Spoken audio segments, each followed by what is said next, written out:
Cela fait plusieurs semaines que je vois des vidéos de bilan de 2020 sur les chaînes d'autres youtubeurs. C'est un sujet que je n'ai jamais vraiment abordé sur cette chaîne parce que j'estime ne pas avoir grand chose à raconter, mais au final, je me dis que c'est un exercice que j'ai bien envie de faire cette année. Dans cette vidéo, je vais donc faire un petit bilan de ce qui s'est passé pour moi en 2020 afin que tu puisses te faire une idée de comment je vis mon aventure sur YouTube. Je vais t'expliquer les objectifs que je m'étais fixés en 2020, je vais t'expliquer ceux que je me suis fixé en début de cette année et surtout, on va parler de revenus, combien je gagne grâce à YouTube. J'ai longuement hésité à inclure la partie source de revenus dans cette vidéo parce que je ne sais pas du tout à quoi m'attendre en termes de retour. En effet, parler d'argent sur Internet, ça reste un sujet qui est quand même assez sensible. Néanmoins, je reste convaincu que la transparence est nécessaire pour établir un climat de confiance entre toi et moi. Surtout quand on est un formateur en ligne comme moi. En effet, il y a encore pas mal de personnes qui pensent qu'on est des arnaqueurs, qu'on vend du rêve et qu'on se fait de l'argent dans le dos des gens. Et d'un côté, je peux pas trop en vouloir à ces personnes parce qu'il y a des youtubeurs qui n'hésitent pas à montrer à quel point ils sont devenus riches rapidement grâce à YouTube. Et du coup, ça crée une méfiance qui est assez légitime. Mais d'un autre côté, il faut comprendre que si ces personnes elles ont un peu ce marketing bling bling, c'est parce que ça marche. Montrer à quel point on se fait de l'argent est un argument très efficace pour vendre de la formation en ligne.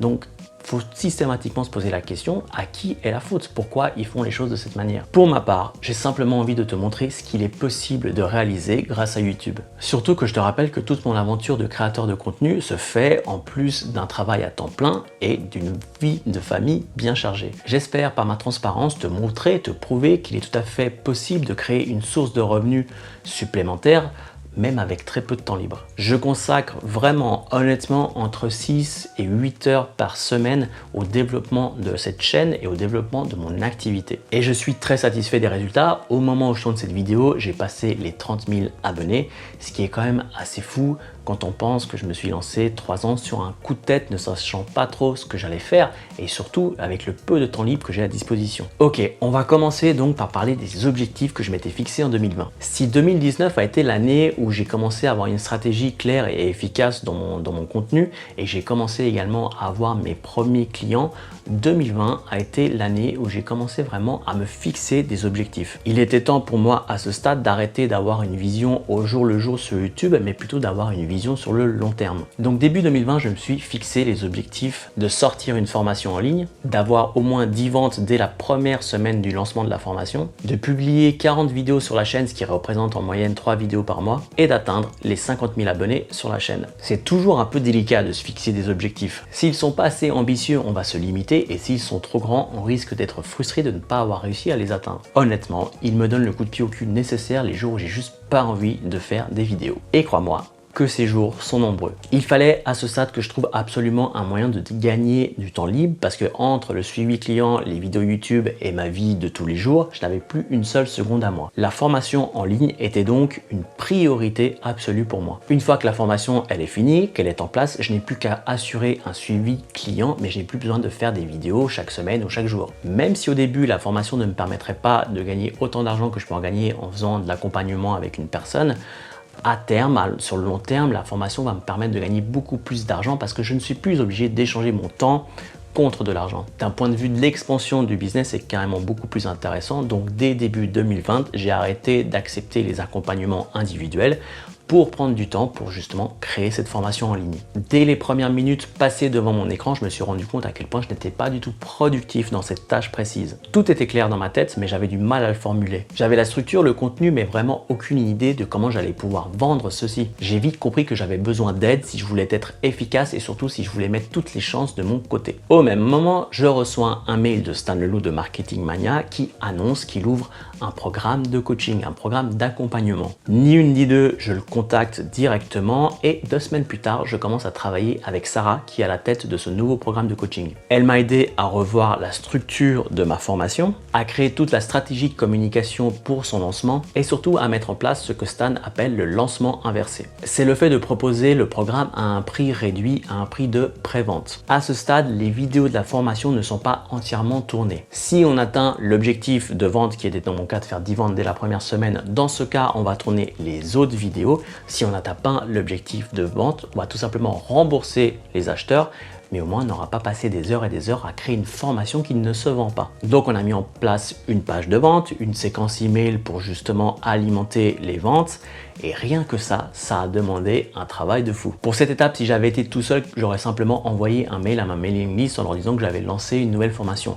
Mais au final, rien que ça a demandé un mois de travail. Et ce mois de travail, il a payé. Sur mon objectif de 10 ventes, j'ai eu au total pile 20 clients qui ont acheté la formation dès la première semaine. Donc je passe à ce moment à l'étape suivante qui est le fait de tourner le reste de la formation. Cette étape m'a également pris énormément de temps, un temps que je n'avais pas correctement estimé, mais en même temps, c'est très difficile d'estimer un truc que tu n'as jamais fait jusqu'ici. 6 mois se sont écoulés entre le moment où j'ai commencé à travailler avec Marketing Mania et celui où j'ai publié la toute dernière vidéo de ma formation. Et pendant ces 6 mois, je n'ai sorti absolument aucune vidéo sur ma chaîne. Dans ma tête, j'avais tout calculé. Je savais que j'allais devoir travailler encore plus que d'habitude, mais j'aurais le temps de sortir une vidéo sur la chaîne YouTube et 1 à 2 vidéos par semaine pour la formation. Mais j'ai réalisé que avoir le temps ne veut pas dire avoir l'énergie nécessaire de faire toutes ces choses en même temps. De plus, l'imprévu est arrivé. Les écoles, les collèges, les lycées, les universités sont fermés depuis ce jour.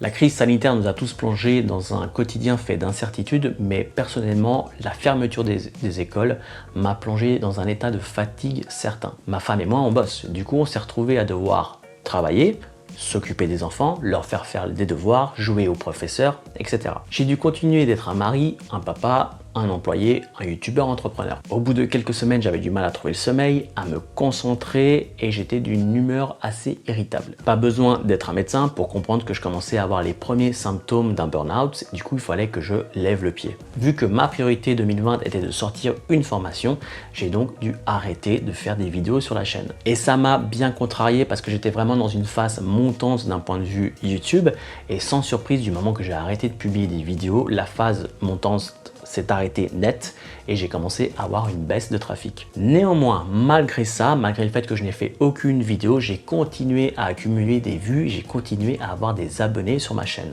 Et ça, c'est quand même fou quand on y pense. C'est vraiment la force de YouTube. Tes vidéos peuvent faire des vues pendant des mois, voire des années, même quand tu ne publies plus rien sur ta chaîne. Mais bon, tu l'auras compris, j'ai dû vite mettre de côté les objectifs que j'avais fixé pour ma chaîne YouTube.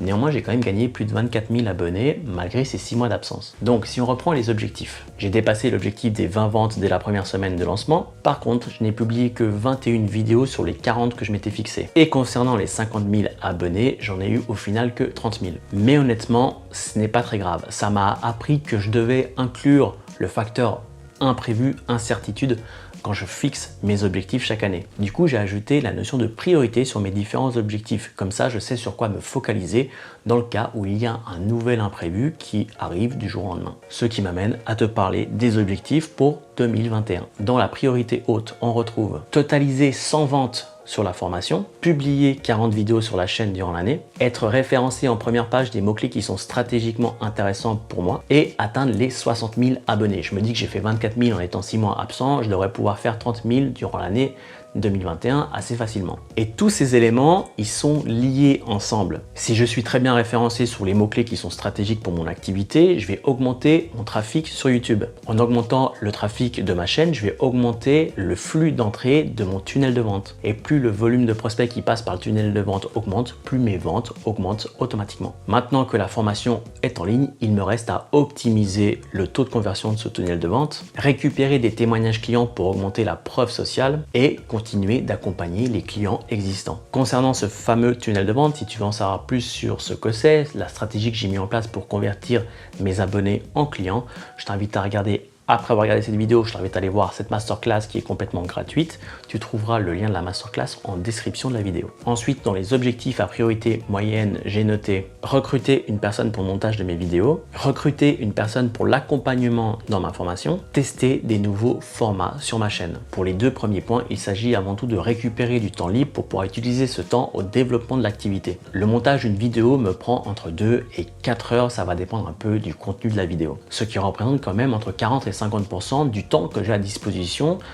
durant ma semaine pour justement développer la chaîne YouTube et l'activité. Donc pouvoir récupérer 40 à 50% de ce temps, c'est juste énorme. Ensuite, l'idée de recruter un formateur qui pourrait m'aider à accompagner les clients de ma formation, ça me paraît assez indispensable si justement j'arrive à faire les 100 ventes durant l'année. Je mets vraiment un point d'honneur à ce que mes clients aient de l'aide et un suivi 5 jours sur 7. Pour moi, une formation qui est faite uniquement de vidéos en ligne, ce n'est de loin pas assez suffisant pour atteindre ces objectifs. Il faut vraiment être capable d'accompagner les gens, de répondre à toutes leurs questions. De cette façon, ils vont ainsi pouvoir passer plus facilement à la pratique. La vidéo donne la théorie, mais c'est vraiment la pratique qui va augmenter leurs chances de réussir. Mais tout ceci sera uniquement possible si j'atteins mes objectifs qui sont prioritaires. Si je souhaite développer davantage l'activité, il faut que j'augmente le cash flow, il faut que j'augmente la source, le flux de revenus qui rentre dans l'activité afin de la réinvestir et commencer à étendre les choses, recruter du monde, acheter un nouveau matériel, peu importe, mais il faut pouvoir réinvestir cet argent afin de développer l'activité encore plus. D'ailleurs, en parlant d'investissement, je vais continuer d'être coaché par l'équipe de Marketing Mania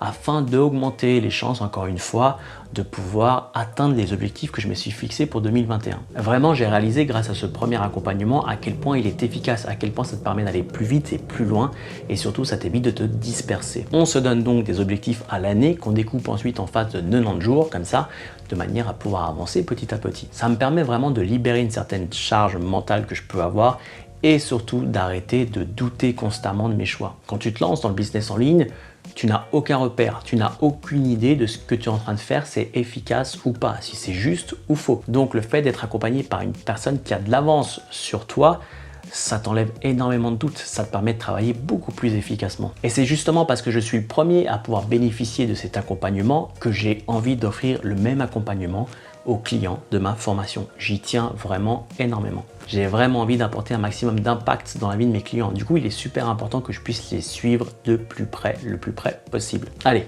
maintenant on va parler du chiffre d'affaires de l'année 2020. Je parle bien de chiffre d'affaires, pas de bénéfices nets. Donc je compte pas encore les impôts qui doivent passer par-dessus, les différentes charges mensuelles que je peux avoir qui sont liées à l'activité, même si elles sont pas très élevées du fait que je fais un business en ligne de formation. Donc je n'ai pas à gérer du stock, je n'ai pas besoin de payer quelqu'un pour construire, pour faire un t-shirt ou je ne sais quoi.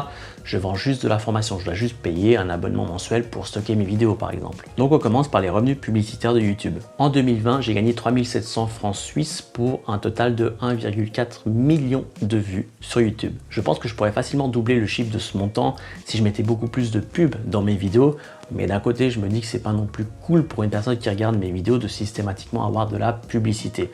Donc je vais essayer de trouver un juste milieu. Du côté de l'affiliation maintenant, c'est de l'argent que je gagne chaque fois que je recommande un produit ou que je recommande un service. J'ai ici 3 sources de revenus. Amazon qui me rapporte 1343 €, TubeBuddy 3462 $ et Canva qui me rapporte 4824 €. Et pour finir, logiquement, il y a les ventes de la formation en ligne. Fin 2020, j'ai totalisé 32 ventes, ce qui représente un total de 7532 €. Du coup, si je convertis tout ça en euros et j'en fais la somme, mon chiffre d'affaires pour 2020 s'élève à 16 553 €. Et tout ça, encore une fois, c'est en ayant un travail à temps plein et une vie de famille. Donc si j'ai pu le faire, il n'y a aucune raison que tu ne puisses pas y arriver également. L'avantage dans ma situation est que cet argent peut être réinvesti à hauteur de 100%. C'est grâce à cet argent que je peux me payer les services de Marketing Mania, que je peux m'acheter du nouveau matériel pour augmenter la qualité de mes vidéos, que je peux investir dans des projets pour la famille, etc. etc.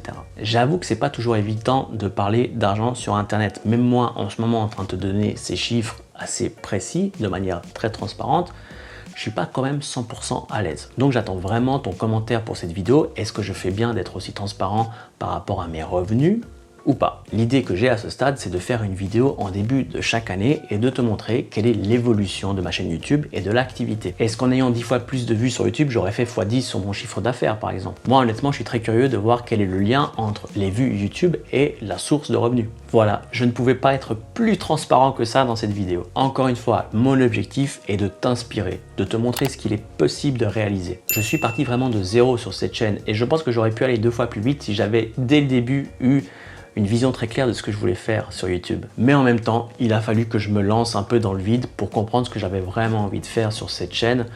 Donc je me dis que c'est un mal pour un bien. À ce stade, si tu as des questions, comme d'habitude, en commentaire de la vidéo. Moi, je te dis à la semaine prochaine pour une prochaine vidéo. D'ici là, prends soin de toi. Ciao.